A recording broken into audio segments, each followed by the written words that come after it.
소설가 마르셀 프루스트가 한 말인데요, 진정으로 무엇인가를 발견하고자 하는 여행은 새로운 풍경을 바라보는 것이 아니라 새로운 눈을 가지는 것이다. 저는 지난 몇 주 동안 이 새해를 앞두면서 이 말을 옮겨 적어 참 되새기는 시간을 가졌습니다. 그저 해가 바뀌고 달력이 바뀐다고 새로워지는 게 아니라 이 새로운 눈을 가지고 저의 인생을 바라보고 점검하는 것, 이것이 참 중요하다는 생각을 했기 때문입니다.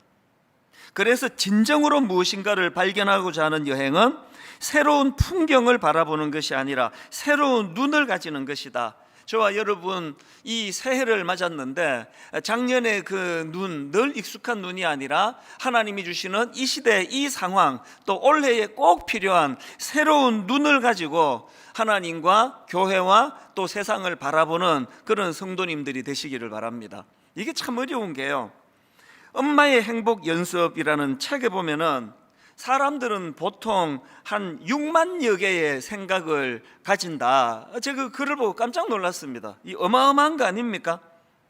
사람들이 보통 하루에 가지는 이 6만여 개의 생각, 이것도 엄청난 분량인데 그 다음이 더 저를 놀라게 했습니다. 그 많은 생각 중에서 단 2%만이 새로운 생각이고 나머지 98%는 어제 했던 것과 똑같은 생각이라는 겁니다. 뭐 먹지? 뭐 입지? 누구를 만나지? 참 우리의 삶이 이 변화가 없고 매일의 삶이 이 권태로울 수밖에 없는 거, 여기에 답이 있었구나. 아니 그 많은 6만여 개의 생각을 하는 그 하루 동안에 단 2%만이 새로운 생각이라고 한다면 나머지 98%는 어제 했던 것과 똑같은 생각이라고 한다면 어떻게 이런 삶이 권태로운 삶이 아니겠습니까? 아기를 길러보시면 알지만 그 아기들은요 권태가 없습니다. 이제 막 말을 익혀가고 새로운 것들을 보고 새로운 생각을 하기 시작하기 때문에 매일매일이 그 아이들에게는 그 기쁨과 충만함과 또 열정과 그 아이들을 보면은 우리 배울 게 참 많은 것 같습니다. 그래서 저는 이런 생각들을 하면서 새해를 맞으면서 저는 두 가지 기도 제목을 하나님께 드리고 있는데요, 첫 번째 기도 제목이 뭐냐면은 하나님 새해에는 저의 이런 구태의연한 생각을 좀 버리게 해주시기 원합니다. 맨날 뻔한 생각, 맨날 뻔한 어떤 삶의 그 패턴이 아니라 하나님 앞에서 이런 구태의연한 생각 대신에 이 생각의 변화, 또 생각의 발전, 이런 것들이 이루어지는 그런 한 해가 되기를 원합니다. 이게 저의 첫 번째 기도 제목이고요. 그런가 하면은 또 한 가지 기도 제목이 더 있습니다. 하나님 새해에는 이 본질을 향한 새로운 도전, 본질을 향한 새로운 목표의식을 허락해 주시기 원합니다. 여러분, 우리가요 이 뚜렷한 삶의 목표의식을 갖는다는 거, 이게 얼마나 중요한지 모릅니다.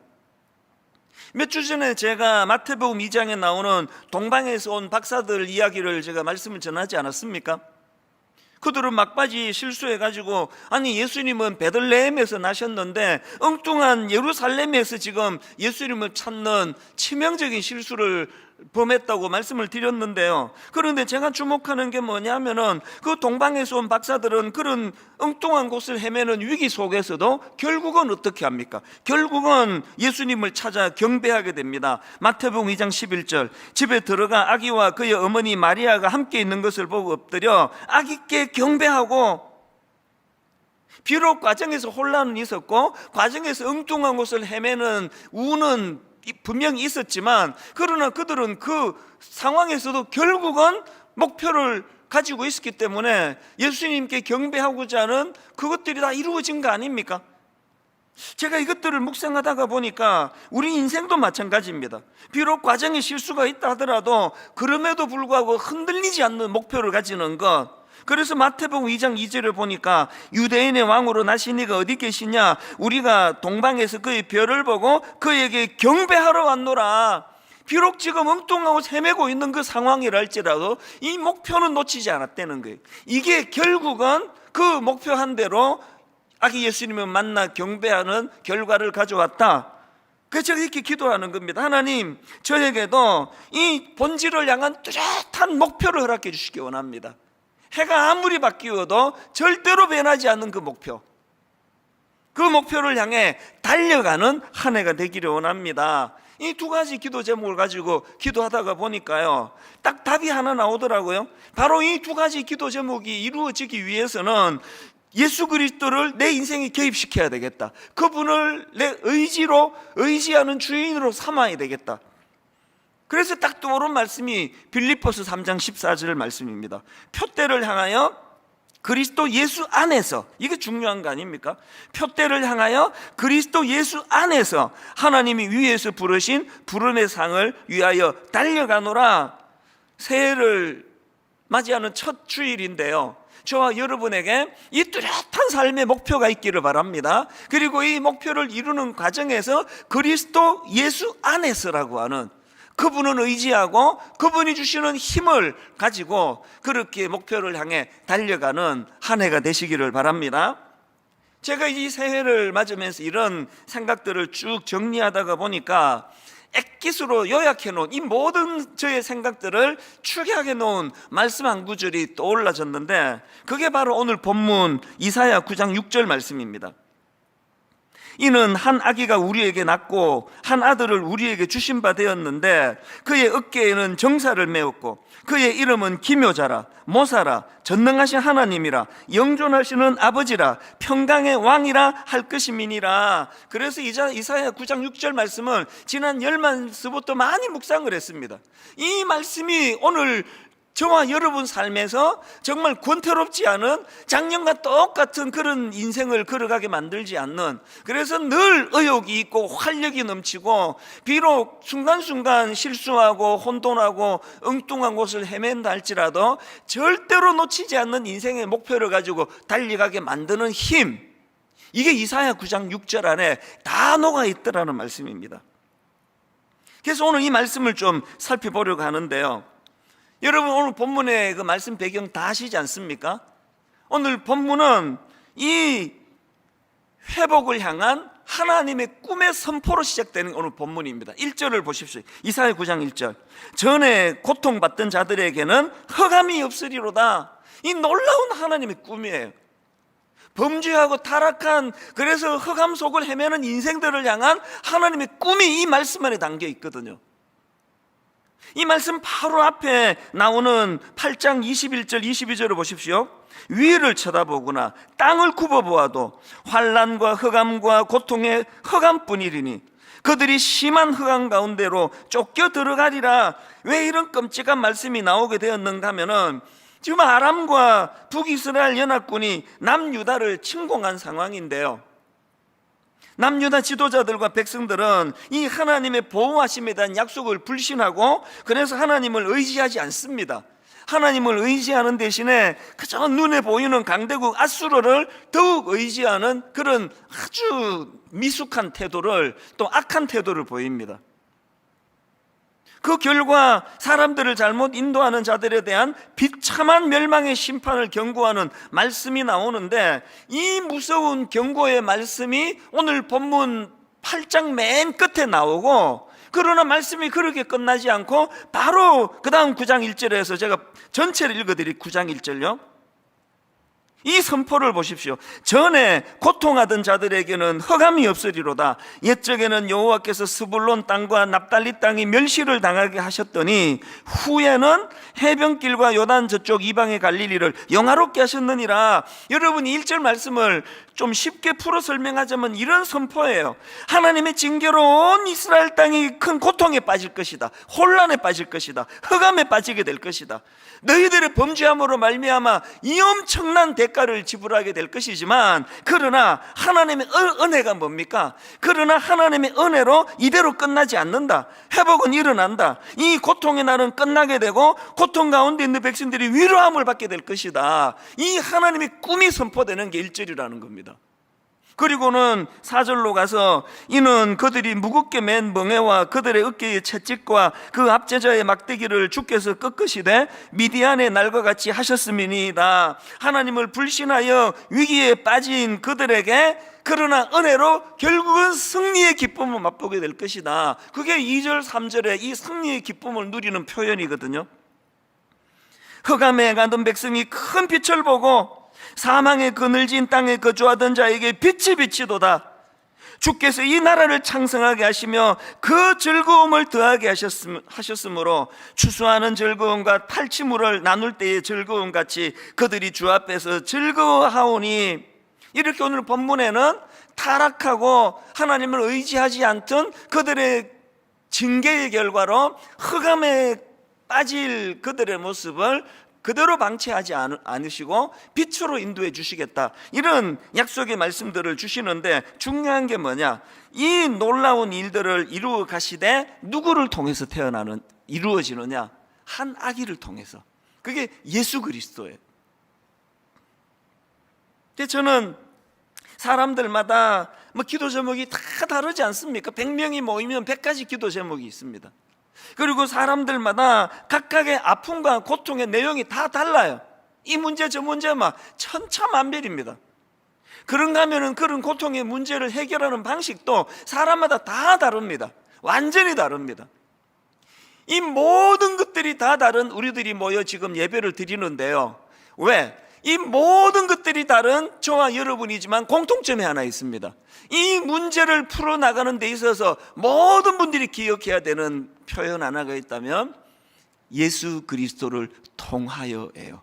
예수 그리스도를 통하여. 이런 점에서 저는 원래 우리 모두가 다 정말 예수 그리스도를 마음의 중심에 두고, 예수 그리스도를 중심에 두고 그분을 마음에 두고서 우리가 품어야 될 한 3가지 목표에 대해서 함께 나누기를 원합니다. 첫 번째 목표가 뭐냐?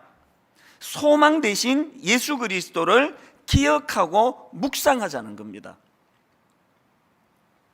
성찬식을 거행할 때마다 인용하는 구절이 있지 않습니까? 고린도전서 11장 23절부터 나오는 내용입니다.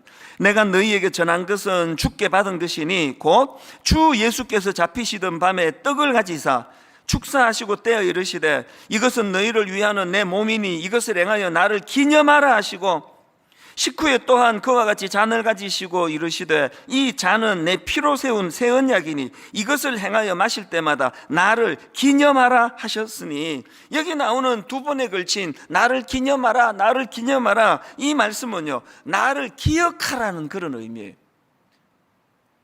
여러분, 성찬식 때뿐이겠습니까? 우리는 늘 예수 그리스도 그분, 그리고 그분이 행하신 십자가, 이걸 늘 우리는 기억하고 늘 기념하고 늘 묵상하는 삶.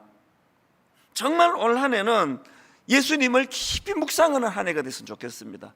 일만수도 파송 운동도 있고 가평 우리 마을도 있고 올 한 해 중요한 해야 될 일이 너무 많지만, 여러분 그 어떤 중요한 것들도 예수님을 묵상하고 예수님을 생각하는데 방해가 되면 다 악한 거예요. 올 한 해는 전 교회적으로 예수님을 집중해서 묵상하는 것, 예수님을 집중해서 마음에 기억하고 생각하는 것. 여러분이 잘 아시지만 누가복음 2장에 나오는 시므온이라는 그 무명의 인물 아시지 않습니까? 누가복음 2장 25절 26절을 보십시오. 예루살렘에 시므온이라는 사람이 있으니 이 사람은 의롭고 경건하여 이스라엘의 위로를 기다리는 자라, 성령이 그 위에 계시더라. 그가 주의 그리스도를 보기 전에는 죽지 아니하리라는 성령의 지시를 받았더니, 여기 보면 이 무명의 인물 시므온을 이스라엘의 위로를 기다리는 자라고 언급하고 있는데요, 이스라엘의 위로라는 것 바로 약속하셨던 메시아가 오시는 거 아닙니까? 그래서 26절에 그는 그리스도를 보기 전에는 죽지 않을 것이라는 성령의 지시를 받았다, 이렇게 되어 있는데, 그야말로 이 시므온의 강력한 특징은 밤낮으로 주님 오심을 기다리고 묵상하던 인물이에요. 밤낮으로 주님 오시기를 묵상하고 기다리던, 그래서 이 별 기록도 없고 참 상상해 보건대 초라해 보이기까지 하는 이 인물이 너무나 아름다운 겁니다. 밤낮으로 주님을 묵상하고. 그래서 저는 올 한 해 저와 여러분 모두가 다 히브리서 12장 2절 믿음의 주요 또 온전하게 하시는 이인 예수를 바라보자, 정말 이런 한 해가 됐으면 좋겠습니다. 올 한 해는 분당 우리 교회에 이 향후에 운명이 걸려 있는 해라고 말해도 과언이 아니고 과장 아닌 거 아닙니까? 이제 30개 교회로 얼마나 아름답게 교회가 잘 은혜롭게 나누어지고, 더 중요한 건 성도님들의 이 염려와 걱정과 우려를 뛰어넘는 성령님의 온전한 인도하심을 경험하는 그런 해가 되기를 바라는데요, 여러분 그러고 싶으세요? 그런 열매를 기대하십니까? 그런 결과가 있기를 바랍니까? 예수님을 집중하여 묵상하시기 바랍니다. 믿음의 주여, 또 온전케 하시는 이 예수를 바라보자. 그래서 그 시므온처럼 날마다 의롭고 경건하여 이스라엘의 위로를 기다리는, 다른 말로 하면은 오실 메시아 예수 그리스도를 기다리는 그의 삶이 절대로 그를 초라하지 않게 만든 것처럼,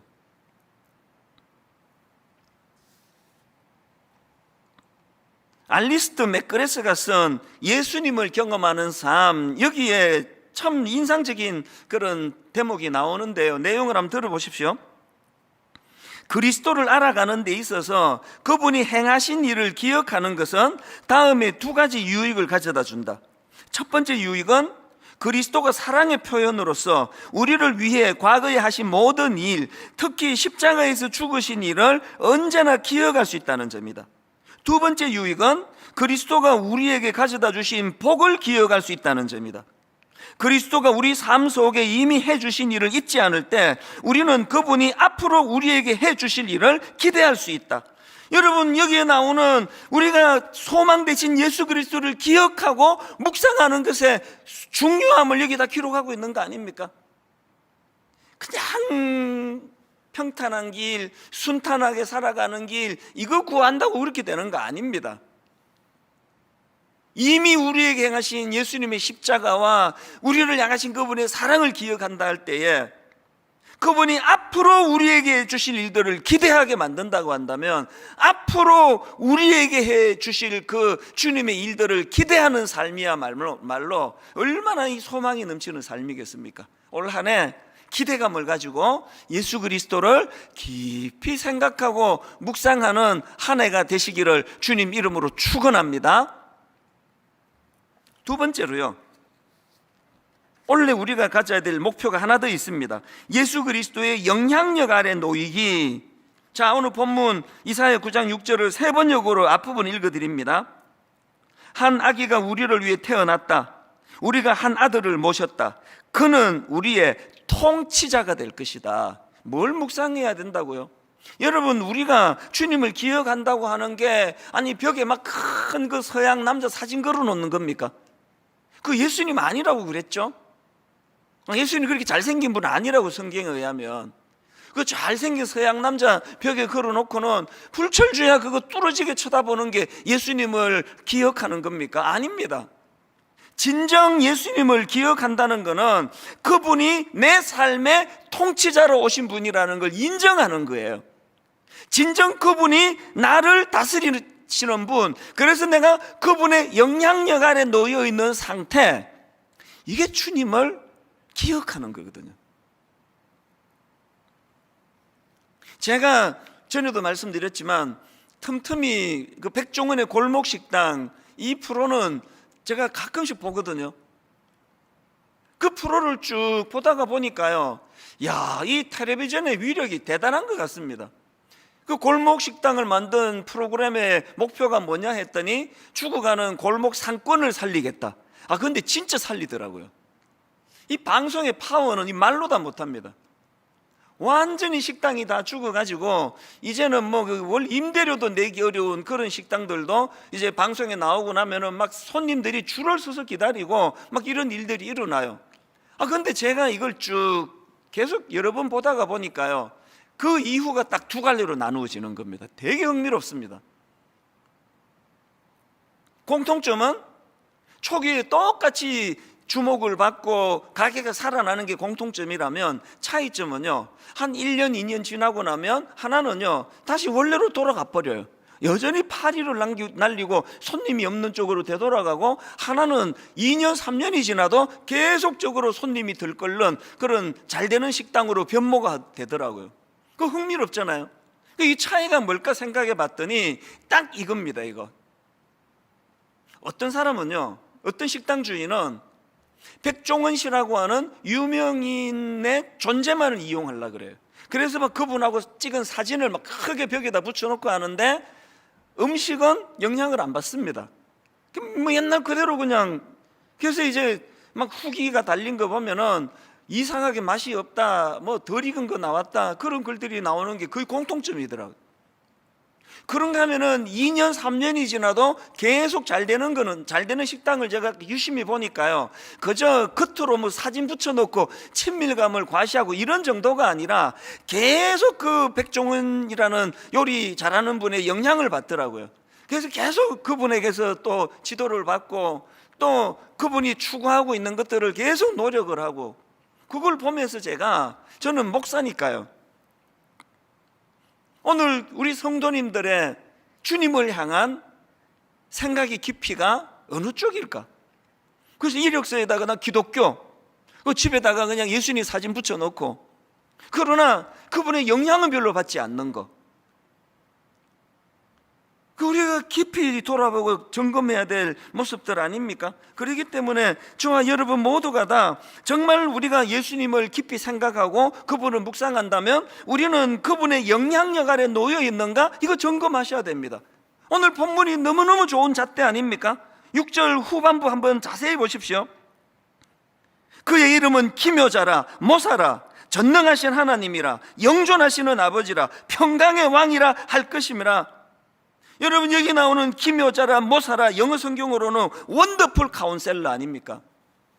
내가 진짜 그분을 묵상한다고 한다면, 내가 진짜 그분을 마음에 깊이 생각한다면 그분이 영향을 받는 거예요. 너무나 혼란스러운 이 시대에 도대체 내 머리로는 풀어갈 수 없는 그 예수 그리스도가 주시는 이 지혜, 이거 구해야 되는 거 아닙니까? 저는요, 분당우력이 개척한 이후로 이 원더풀 카운셀러라는 이 말씀의 의미를 너무나 많이 경험한 사람입니다. 지난 19년 분당 우리 교회를 제가 담임하는 그 과정에서 이거 도저히 이 미련한 제 머리에서 나올 수 없는 놀라운 하나님의 그 카운셀러 되시는 그 주님의 번뜩이는 지혜로 위기를 풀어나간 게 한두 번이 아니거든요. 분당 우리 교회와 이찬수 목사의 목회는요, 이찬수 목사의 목회가 아닙니다. 이건 전적인 통치자 되시는 예수 그리스도 그분의 지혜, 그분의 지혜로 이루어진 목회예요. 그런가 하면은 그 다음 나오는 이 놀라운 선포, 전능하신 하나님이라. 여러분, 우리가 지혜도 필요하지만 그분의 능력이 필요한 거 아닙니까? 그런가 하면 영존하시는 아버지, 평강의 왕, 우리가 예수 그리스도의 영향력 아래 그분이 주시는 지혜와 그분이 주시는 능력과 그분이 우리에게 덧입혀 주시는 이 피스메이커로서의 역할을 마음속에 다짐하게 되는 거, 이게 다 영향력의 문제입니다. 여러분, 기왕의 그 골목식당이라는 프로에 출연을 한 식당 주인 같은 삶을 살고 싶으시다면 그저 바짝 사진 찍어놓은 거 벽에 붙여두는 그런 식당 같은 신앙인이 아니라 실질적으로 그분의 영향을 받으려고 애쓰는 것처럼 저와 여러분 모두가 영적으로 예수 그리스도의 영향력 아래 그분의 통치하심, 그분의 다스리심을 받아 누리는 그런 올 한 해가 되시기를 바랍니다. 그런가 하면은 세 번째 목표 하나 더 있습니다. 예수 그리스도를 닮아가기에. 간혹 제 아내와 함께 수요 예배를 같이 드리다가 보면은 아내가 한 번씩 이런 이야기를 해요. 와, 저 목사님 설교 스타일이 당신하고 되게 닮았네. 제가 그걸 겪었기 때문에 그게 무슨 상황인지 너무 잘 알아요. 제가 옥하는 목사님을 만나 사랑의 교회에서 교육준사로 들어가 만 10년 있을 동안에 애쓴 적 없거든요. 내가 목사님을 내가 닮아야지, 애쓴 적 없는데 흠모하니까 그분을 자꾸 제가 마음으로 두니까 저절로 닮아가는, 이 설교 패턴 이런 것들도 많이 자꾸 닮아가는 겁니다. 심지어는요, 걸음걸이도 닮아가요. 손을 약간 이렇게 들고 걷는 이게 원조가 옥하는 목사님이세요. 저도 몰랐는데 제 아내가 아니 어떻게 걷는 것까지 옥 목사님이랑 닮아가느냐고 그러는 겁니다. 외모도 닮아가요. 근데 옥하는 목사님 이걸 좀, 이 대목은 좀 뭐 그렇게 좀 탐탁지 않아 하시는. 그 제가 언젠가 목사님 뵙고 사람들이 목사님하고 저하고 얼굴도 닮아간다고 이야기합니다. 그랬더니 좀 싫어하더라고요.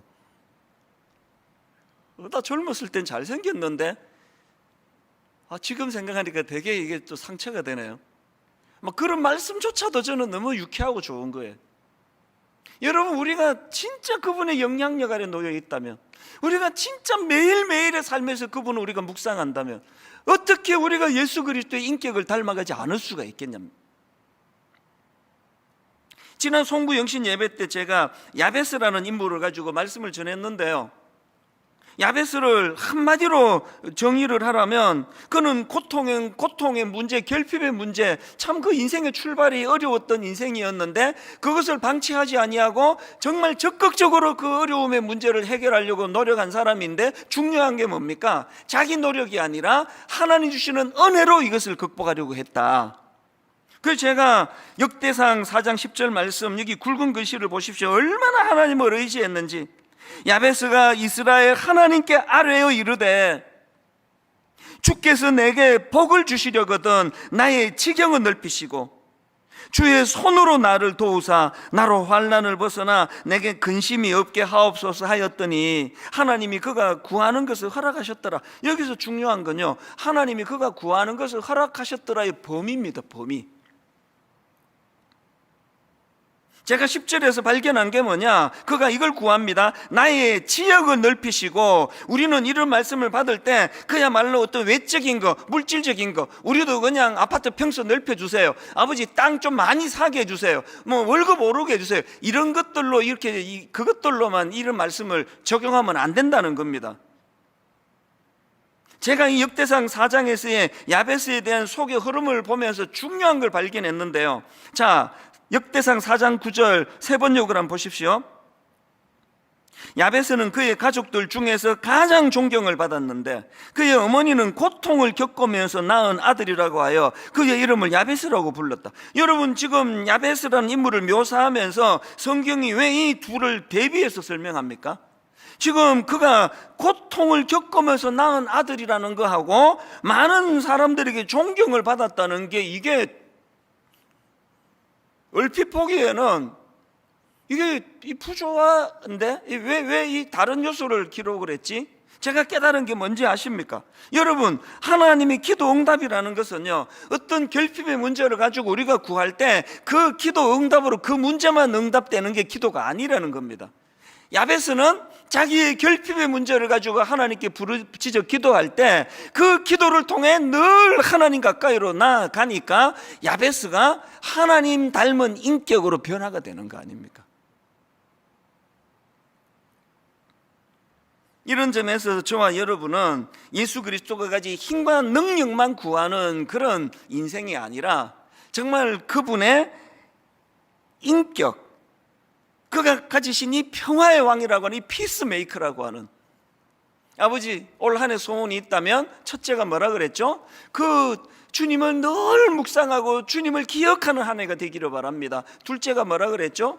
그 기억이라는 게 사진 쳐다보는 것이 아니라 아버지 내 삶이 그분의 다스리심, 그분의 통치권, 그분의 영향력 아래 놓이기를 원합니다. 세 번째가 뭐라 그랬죠?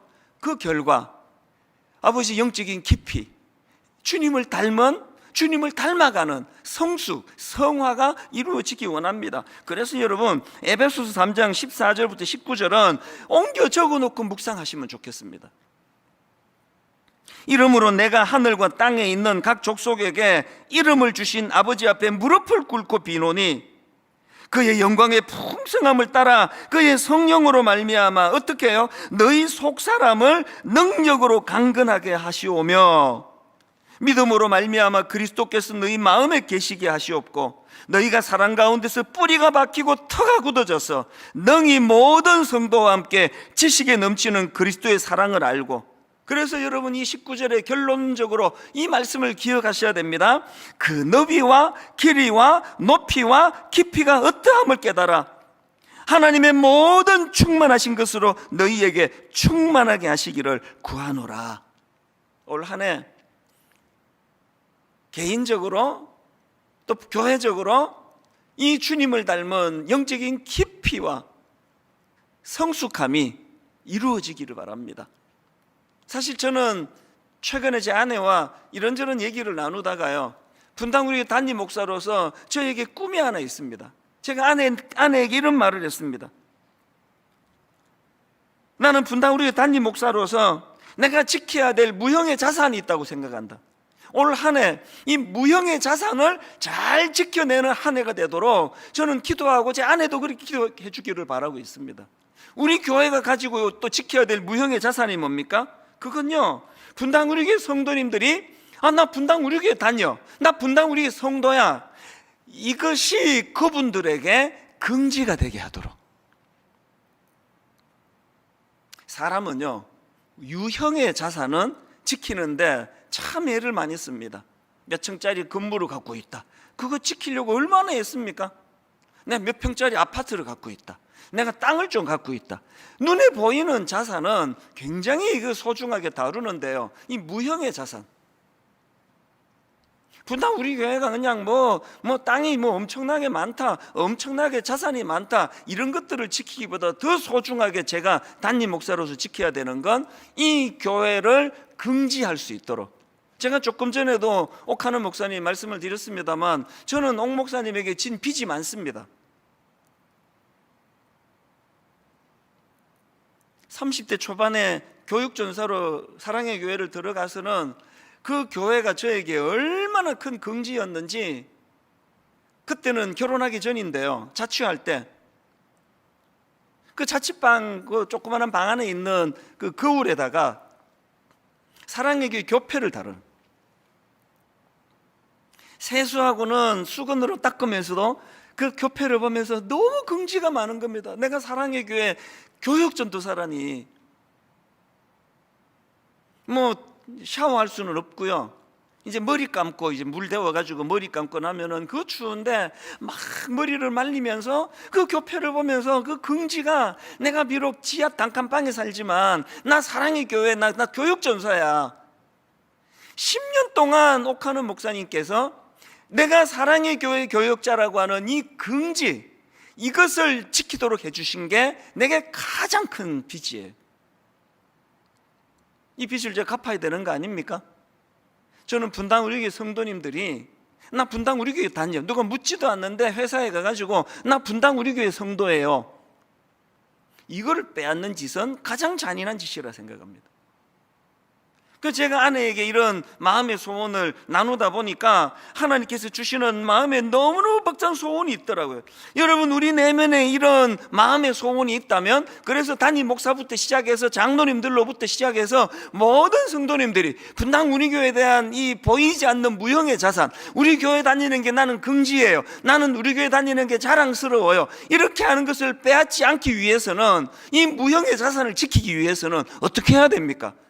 예수 그리스도가 다스리시는 교회, 예수 그리스도가 주인이신 교회, 담임 목사가 너무 설치지 않는 교회, 담임 목사가 그 주인 되시는 예수님의 뜻을 받들어 섬기려고 애쓰는 교회. 올 한 해 목표 나왔죠? 저와 여러분 모두가 다 이 소중한 무형의 자산을 잘 지켜나가는, 그러기 위해서는 우리가 예수님을 묵상하는, 우리가 예수님을 닮아가려고 노력하는 그 한 해가 돼야 되는 거 아닙니까? 결론을 이렇게 맺습니다. 삶의 어떤 순간에도 하나님, 이 책에 보면은요, 다니엘과 세 친구가 풀무불에 던져지는 그 다니엘서 3장 내용을 가지고 아주 흥미로운 글 하나를 만드는 것을 제가 보게 되는데요, 처음에는 이게 좀 너무 단순해서 좀 유치하다는 생각도 들었는데, 이게 계속 묵상할수록 너무 묘미가 되는 겁니다. 자, 한번 읽어볼게요. 들어보세요. 몇 명이 불 속에 들어갔는가? 3명. 불 속에 몇 명이 보였는가? 4명. 그 네 번째 사람은 누구였는가? 예수님. 몇 명이 불 속에서 나왔는가? 3명. 그렇다면 예수님은 어디에 계시는가? 지금도 여전히 불 속에 계신다. 그리스도께서 친히 불 속에 계시기 때문에 우리는 불타지 않을 것이다. 우리가 어떤 불을 통과하든 주님이 동행하실 것이다. 이 말씀을 계속 제가 묵상을 하는데요. 자, 한 번만 더 들어보시겠습니까? 몇 명이 불 속에 들어갔는가? 3명. 불 속에 몇 명이 보였는가? 4명. 그 4번째 사람은 누구였는가? 예수님. 몇 명이 불 속에서 나왔는가? 3명. 그렇다면 예수님은 어디에 계시는가? 지금도 여전히 불 속에 계신다. 그리스도께서 친히 불 속에 계시기 때문에 우리는 불타지 않을 것이다. 우리가 어떤 불을 통과하든 주님이 동행하실 것이다. 올 한 해 여러분 위기 때마다, 어려움이 찾아오는 순간순간마다 오늘 불 속에서 우리의 고난, 우리의 고통, 그 다니엘과 세 친구를 보호해 주신 그 하나님의 보호하심이 저와 여러분과 함께 하심을 기억하는 한 해가 되시기를 바랍니다. 에른스트 블로우라는 철학자가 이런 말을 했습니다. 희망은 모든 인간의 행위 속에 들어있는 신적인 힘이다. 희망은 모든 인간의 행위 속에 들어있는 신적인 힘이다. 지난주 말씀드렸던 자넷 어스킨 스튜어트의 말도 같이 기억하시면 좋겠습니다. 기쁨은 고통의 부재가 아니라 하나님의 임재이다. 기쁨은 고통의 부재가 아니라 하나님의 임재이다. 이 사실을 기억하고 예수 그리스도가 내 마음에 계심으로 주 예수 내 마음에 계셔, 그 주님과 동행하는, 그래서 참 형통의 복을 누리는 한 해가 되시기를 바랍니다. 새해의 이 설교 후 첫 찬양을 저는 이 찬양으로 부르기를 원합니다. 주님 나를 부르시니 두려움 없이 배에서 나아가리라. 주님 나를 부르시니 주님 내게 오라시니 주님 여기 계시기에 이 깊은 바다가 반석이 되고 주님 여기 계시기에 반석 위를 내가 걸어가리라.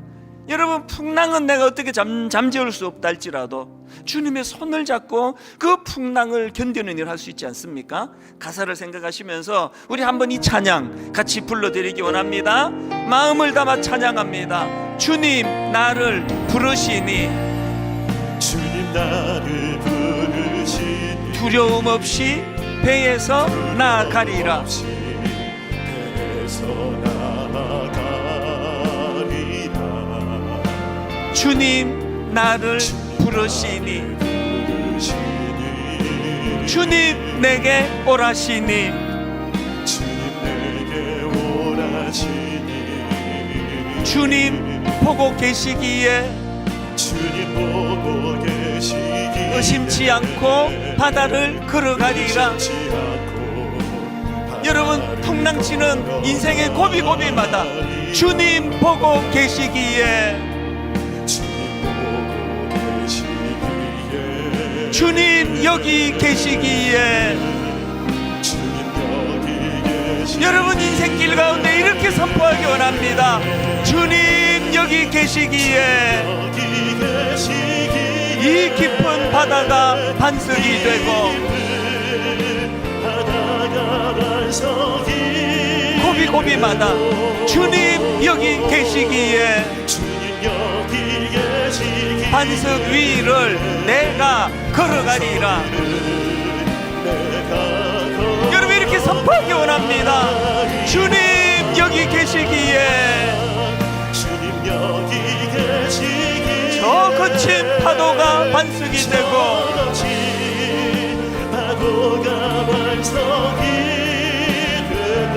주님 여기 계시기에 반석 위를 내가 걷습니다. 우리부터 다시 한번 찬양할 텐데요.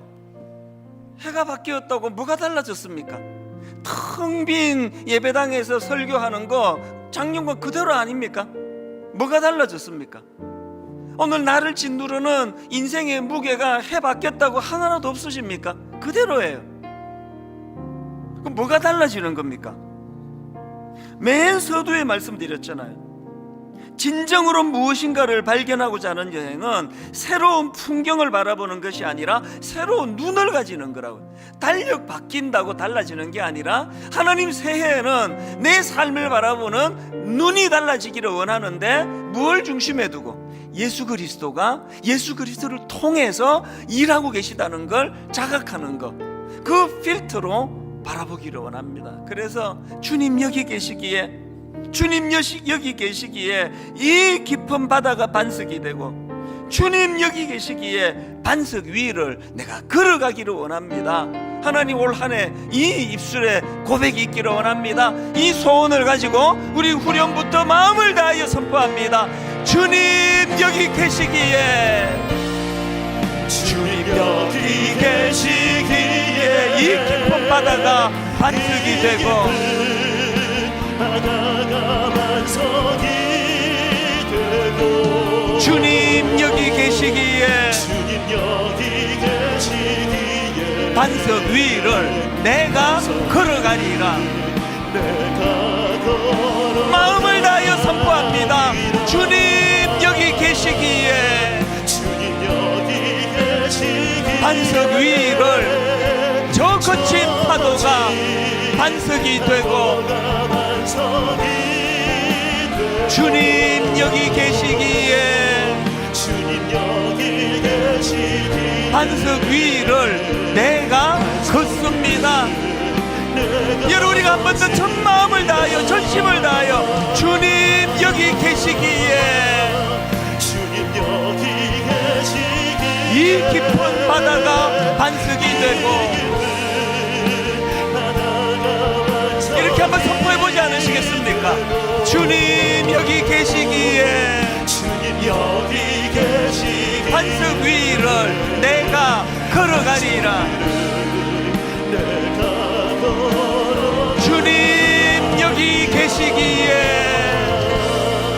주님 여기 계시기에 저 거친 파도가 반석이 되고, 파도가 반석이 되고, 주님 여기 계시기에 주님 여기 계시기에 반석 위를 내가 걷습니다.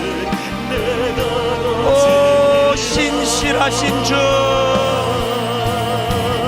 오 신실하신 주, 오 신실하신 주, 신실하신 주, 이 사실을 기억하시며 선포하십시오.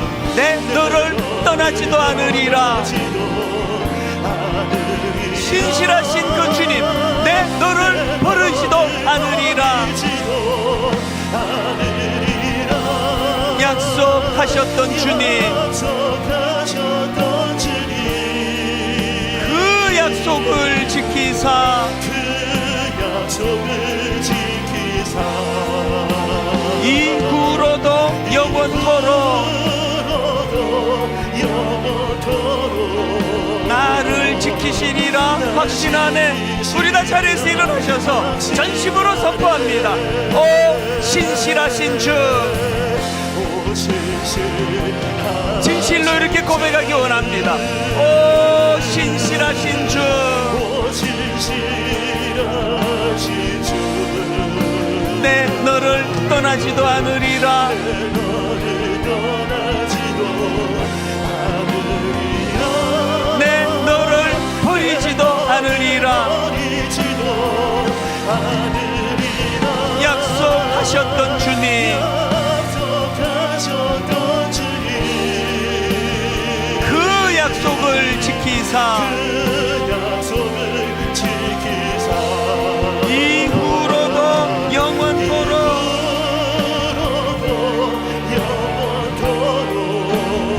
나를 지키시리라 확신하네.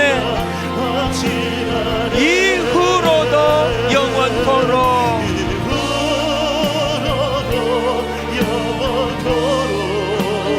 나를 지키시리라 확신하네. 새해 첫 예배입니다. 새해 첫 예배에 하나님, 올 한 해 예수님을 깊이 깊이 묵상하고 깊이 생각하는 한 해 되기를 원합니다. 하나님, 올 한 해 그분의 다스리심, 그분의 통치 아래 놓여지는 한 해 되기를 원합니다. 하나님, 진실로 주님을 닮아가는, 거룩함을 닮아가는, 그분의 능력을 덧입는 아버지 성화되어가 한 해 되기를 원합니다. 각자에게 주시는 말씀을 붙잡고 은혜를 붙잡고 통성으로 같이 기도하시겠습니다. 같이 기도하십니다. 살아계신 하나님 아버지, 새해 첫 예배를 이렇게 아버지 열어가게 하시는 주님, 그 주님을 의지합니다. 그 주님을 신뢰합니다.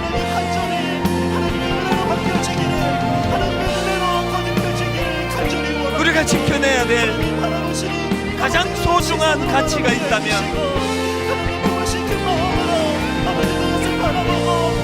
예수 그리스도가 내 삶의 주인이시라는 사실, 그분을 묵상하며 그분을 깊이 묵상하며 나가기를 원합니다.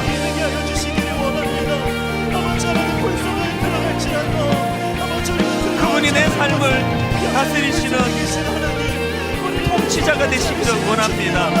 그분 앞에 굴복하며 순종하며 나가는 한 해 되기를 원합니다. 그분의 능력을 덧입으며 나가기를 원합니다. 그분의 인격을 닮아가기를 원합니다. 평화의 왕으로 오신 그 주님, 너무나 극심한 혼란 속에 있는 이 시대, 이 민족 앞에 우리가 받고 우리가 끝나고 우리가 영향 미치는 그 모든 것이 주님의 샬롬이 전수되는 은혜가 있도록 함께하여 주시옵소서.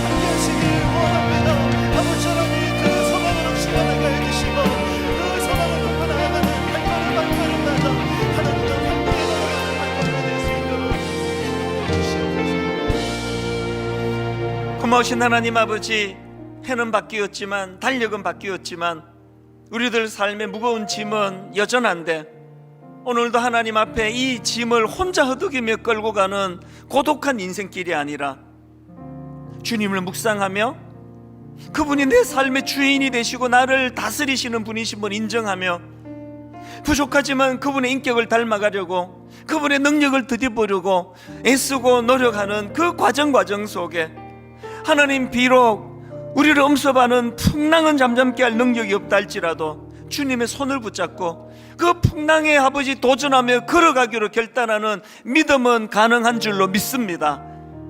우리들 삶 가운데 고비고비마다, 위기마다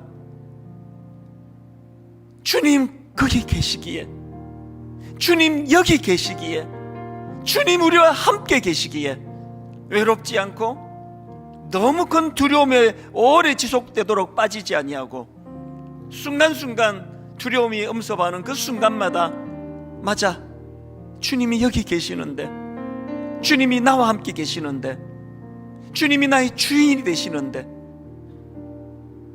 주님의 다스리심을 기억하며